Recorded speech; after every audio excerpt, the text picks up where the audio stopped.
बहुत सारी तालियों में वेलकम करेंगे जनाब ज़फ़री खान साहब को और उनके साथ तशरीफ लाती हैं एक अपकमिंग सिंगर मोहतरमा महक अली साहिबा।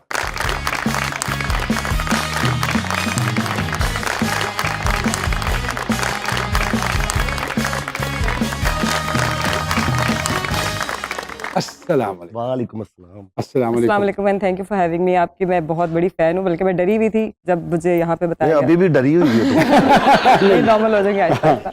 और ये मेरे क्रश भी है बचपन से। अरे वाह, मैं इतने सारे ड्रामास देखती रही वो भी हूँ। डरे हुए और कि ये आप हमारे गाना और सबसे और ये बुरी हमारे बात लिए मुझे यही स्कूल- लगती है जो कहते हैं कि बचपन से मैं आपको देखता हूँ। नहीं, अब मैं इतनी बूढ़ी नहीं लग रही हूँ। और एक ये बात कि आप मेरे लिए और हमारी जितनी भी जनरेशन है उसके लिए आप स्कूल हैं। बेशक, बहुत कुछ बेशक। सीखने को। अरे अल्लाह क्या अकबर, बात, अल्लाह क्या बात, अकबर, अल्लाह क्या बात। स्कूल नहीं, हेडमास्टर ने। Headmaster.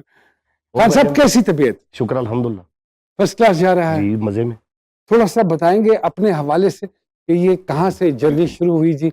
I really want to refresh the minds of the viewers actually, क्योंकि जब वो आपको देखते हैं और आपको परफॉर्म करते देखते हैं और आप आपकी तो इतनी सारी चीजें माशाल्लाह माशाल्लाह, एक चीज तो मैं कह और डाला ले आई ले सर, डाला जब ये आते हैं ना सर, मैंने कहा मेरी अम्मी जो ना पंजाबी कम समझती हैं लेकिन हाँ। समझ लेती, तो ये आते हैं वो हंसी शुरू होकर मिस्टर बीन आ गया हाँ, पाकिस्तान। मुझसे भी जाए। तो थोड़ा सा बताइए कहाँ से सफर का आगाज किया, कहाँ से शुरू हुए?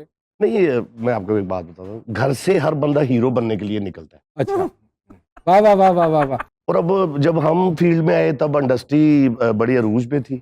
अब हाजी सुल्तान रईस साहब, ठीक है, और पंजाबी 80 की दिहाई, 90 नहीं 92 92, 91 93 इसी, ठीक अच्छा है। ओके। और ਉਹ ਮੇਰੇ ਅੱਬੂ ਕਹਿੰਦੇ ਹੁੰਦੇ ਪੰਜਾਬੀ ਚ ਫਿਲਮ ਇੰਡਸਟਰੀ ਜਿਹੜਾ ਵੀ ਗਿਆ ਨਾ ਕਹਿੰਦੇ ਉਹਦੇ ਘਰ बर्बाद हो गए ने, ਉਹ ਤੇ इंज हो गया उंज हो गया। डराते बहुत। मुझे एक कमर्शियल के लिए बुलाया तो कह रहे बाल बड़े करो आप।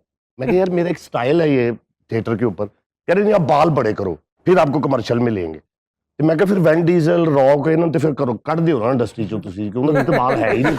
गंजे मतलब। हम अभी भी जो है ना हीरो ढूंढते हैं, हीरो बनाते नहीं हैं। बनाते नहीं वाह, हैं। वाह, वाह, वाह। क्या हीरो बात। हीरो ढूंढना और हीरो बनाना फर्क है। दो मुख्तलिफ ये चीजें। काम बॉलीवुड में हो रहा है। लेकिन जब आप आए थिएटर की दुनिया में उस वक्त तो ऑलरेडी बड़े बड़े नाम थे। बड़े नाम थे, मेरे बड़े बाल थे, और दूसरी बात ये कि वो थोड़ा सा खुश कलर था मैं। अभी भी है अब वैसे। यकीन करें कि मुझे इतनी दफा रिहर्सल से उठाया गया है कि आज तक किसी भी इंडस्ट्री में किसी एक्टर को इतनी दफा रिहर्सल से नहीं उठाया मैं डायरेक्ट गया। ड्रामे पे आओ, रिहर्सल पे। नहीं नहीं कि भाई शायद ये लड़कियों के चक्कर में आया हुआ है। आप गुड लुकिंग बहुत ज्यादा थे। तो आपने फिर कसम साबित से किया। मैं कहता हूँ ओए तू किधर नाल, मैं कहा सर वो मैं सर कोई चांस ओ तो चलो इन्नी दफा रिहर्सल से उठाया है। मैंने इतनी मेहनत की वाह। है, इतनी मेहनत की है इस रंग के साथ हीरो लगते हुए ने बावजूद कॉमेडियन बनने में। महक साहिबा, ननकाना साहब से टाइम स्क्वायर तक का सफर, व्हाट अ जर्नी, कुछ बताएंगी इस हवाले बहुत- से? बिल्कुल बहुत मुश्किल था। 9 साल जब आप बताते हैं ना कि 9 साल लगे तो वो 9 सेकंड में शायद खत्म हो जाता होगा। तो ननकाना से पहले तो निकलना, Nankana is a backward city और लोगों के माइंडसेट अभी भी वही है, तो उनको समझाना बड़ा मुश्किल होता है और आप सबको एक्सप्लेन नहीं कर सकते कि मीडिया इंडस्ट्री क्या है, क्योंकि सबका माइंडसेट अलग है। मेरी इवन अम्मी की बात ले लूँ, जब मैंने उनसे कहा कि मुझे म्यूज़िक करना है, मुझे कनेक्शन फील होता है सोलफुल सा, तो उन्होंने कहा कि साढ़े पूरे ख़ानदान से किसी ने मरासियाँ वाला काम नहीं किया तो तुम मरासी बनना है। तो मैंने कहा कि अम्मी प्लीज़, तो वो घर वालों ने समझाया। मैं 2 साल घर फिर वापस नहीं गई। और मेरा ये मानना है, आप डॉक्टर हैं, आप एक्टर हैं, आप सिंगर हैं, तो आपका पॉलिश होना बहुत ज़रूरी है, सीखना बहुत ज़रूरी है। आपका एक उस्ताद होता है, भले आप किसी को एडमायर करते हैं, उनसे सीख रहे हैं, लेकिन पॉलिश हों।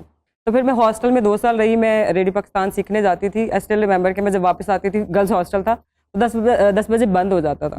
तो मैं कैफेटेरिया में सारी रात गुजार के तो सुबह 7 बजे का वेट करती थी, तो हॉस्टल का दरवाज़ा खुलता था, तो फिर मैं जाके सोया करती थी। अल्लाह घर अकबर। वाले नहीं पूछते थे रात कैफेटेरिया में क्या कर रही हो? तो घर वालों ने कहा, तो मैं 2 साल घर नहीं गई, मैं हॉस्टल में ही हॉस्टल रहा में थी ना करती 2 थी। साल। जो टाइम स्क्वायर तो वो और आप मेरे ख्याल में पाकिस्तानी दूसरी हैं। जी बिल्कुल, रीका माशाल्लाह। कियानी साहब का आपके बाद लगा। जी बिल्कुल, और ये जूरी फैसला करती है वहाँ। जी जी बिल्कुल। पूरी दुनिया से, हर मुल्क से एक आर्टिस्ट को चूज़ किया जाता है जो कि 1 महीने के लिए उनका एम्बेसडर होता है। Was the ambassador of women creators. वो ख़वातीन जो इंडस्ट्री में है या जो आगे बढ़ के मुल्क का नाम रोशन करती हैं, पाकिस्तान का नाम, उन लोगों को नहीं रिकग्नाइज़ किया जाता क्योंकि वो मुल्क का नाम जो रोशन कर रहे हैं। तो वाकई ग्लैमर को आगे लेके चला जाया जाता है, लेकिन जो मुल्क का नाम रोशन करते हैं वो पीछे रह जाते हैं। तो मैं रिप्रेजेंट कर रही थी पाकिस्तान को, उन सब ख़वातीन को जिन्होंने अपना नाम बनाया मेहनत करके। हम्म, हम्म। तो मेरा बिलबोर्ड लगा था वहां पे, इसलिए वो कौन सा कलाम था महक साहिबा? सल्ले अला नबीना, जो कि अली जरियून ने लिखा था और बिलाल वाजिद ने उसका म्यूजिक कंपोज किया था। वाजिद साहब के बेटे बड़े फेमस म्यूजिशियन थे हमारे, अच्छा। नुसरत फतेह अली खान साहब के साथ ढोलक भी प्ले करते रहे वो। तो वो कलाम था, उसकी बेस पे पूरा रमज़ान का महीना रिप्रेजेंट किया गया था, पाकिस्तानी कल्चर को और पाकिस्तानी म्यूजिक को। अच्छा I was representing Pakistani time square पे तो आधा पौना घंटा मैं भी चला हूं। कैसे? अच्छा।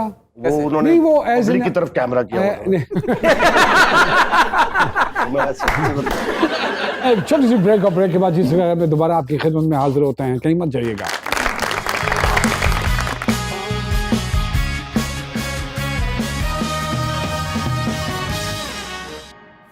एक दफा फिर से खुशामदीद कहते हैं जी सुल्तान में जी। जफरी खान साहब मौजूद हैं हमारे साथ, महक साहिबा मौजूद हैं। खान साहब, उस जमाने में जब आप आए तो आपके साथी कौन कौन से थे, बताएंगे? मेरे जो साथी हैं वो माशाल्लाह इस टाइम सारे ही आपके साथ ही हैं? अच्छा। और मैंने स्टैंड अप से स्टार्ट लिया। जी। कंपटीशन था? हाँ जी, वो एक एकेडमी थी जहाँ पे वो ड्रम व्रम सारा कुछ, वो ना सामने मेरे अब्बू बैठते थे। मैं जब ऊपर जाता ना तो वो अब्बू को कहते हो, देखो जी खान साहब ਤੁਹਾਡਾ मुंडा देखो उत्ते जा रहे हैं, इंज कर रहे हैं, उंज कर रहे हैं। वो एक दिन अब्बू घर जाके अम्मी से लड़ना शुरू हो गए, बल्कि मुझे एक लगा भी दी उन्होंने कि तेरी वजह तो मेरी इन्नी इंसल्ट हो रही है।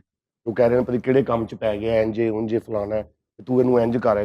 ਫਿਰ ਮੈਂ ਉਹ ਉਸਤਾਦ ਨੂੰ ਕਿਹਾ, ਮੈਂ ਕਿਹਾ ਤੂੰ ਅਕੈਡਮੀ ਚੇਂਜ ਕਰ ਲੈ, ਕਿਸੇ ਹੋਰ ਜਗ੍ਹਾ ਤੇ ਚਲੇ ਜਾਂਦੇ। ਕਹਿੰਦੇ ਯਾਰ ਉਹ ਖੁੱਲੀ ਜਗ੍ਹਾ ਹੈ ਇੰਜ, ਉਹ ਕਦੀ ਦੁਪੱਟਾ ਲੈ ਕੇ ਚੜ ਜਾਣਾ, ਕਦੀ ਉੱਤੇ ਉਹ ਬਕਾਇਦਾ ਭੇਜਦੇ ਸਨ ਕਿ ਜਾ ਕੇ ਦੇਖੋ ਆਇਆ ਤੇ ਨਹੀਂ ਉੱਤੇ। फिर अबू ने शिकायत लाना, वक्त का पहिया घुबिया, मैंने गाड़ी ली, वो जो दुकान पे अबू बैठते उसके साथ ही नंबर प्लेट वाला, मैंने सीधी उनकी दुकान पे जाके वो गाड़ी खड़ी की। वही लोग बाहर आ गए, साडा भतीजा, साडा बेटा, साडा। मेरे ख्याल से माँ बाप की जो सख्ती होती है शायद वो भी हमें बहुत हेल्प करती है आगे जाने में। वो चाहत वो यही रहे होते हैं ना कि भाई कोई माँ बाप नहीं चाहता कि उसका बेटा या बच्चा रुले या स्ट्रगल करे। अच्छा खान साहब इंडिया गए थे सर, गोविंदा साहब के घर इनवाइटेड थे, वो कह रहे जी 15 मिनट दूंगा मैं। शौक गोविंदा साहब का क्यों हुआ? मुझे लगता है हमारे हीरो वो थे। अच्छा, ओके। हाँ वाह वाह। बस चूंकि हम कॉमेडियन हैं, वो कोई बात कर, कोई ऐसे मुझे बिस्किट दे रहे तो मैंने कहा कितने कितने का है, हंस रहे हैं। रात के 2 बज गए तो गाड़ी में बैठ गए सब, तो फिर भी मेरा हाथ पकड़ा है और मुझे कह रहे कि यार तू रुक जा, तू मेरे साथ नहीं जा सकता। कितना अर्सा परफॉर्म किया जी? हिंदुस्तान काफी जाते आते रहे जी मैं तकरीबन 6 महीने।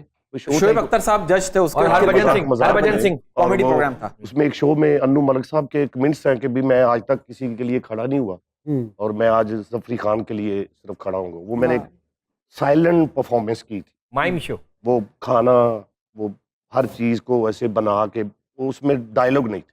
वाह वाह। खान साहब, एक और बात मुझे बताइए, अक्सर थिएटर के लोग जो हैं वो टेलीविजन पे आ गए, लेकिन आपने अभी भी प्रेफरेंस थिएटर को ही दी हुई है। उसकी कोई खास वजह बनती नहीं है? टीवी वालों के साथ टीवी मेरी वालों के साथ नहीं। बनती नहीं है। मेरी प्रॉब्लम है ये काउंटर जो है, मैं एक्टिंग करता हूँ, मुझे एक्टिंग मेरे से करवानी है। हाँ, ये हाँ। परफॉर्म करके करना चाह रहे हैं, मतलब ये एक जगह बात- बैठ ये के डायलॉग मैं इधर बैठूंगा 5 मिनट 10 मिनट, एक एपिसोड 2 मैं समझ गया। एपिसोड मुझे नहीं समझ। लेकिन हम भी तो निकाल रहे हैं ना सर, ये भी तो हाँ देखें। देखे ना, 100 निकाल दिए हमने।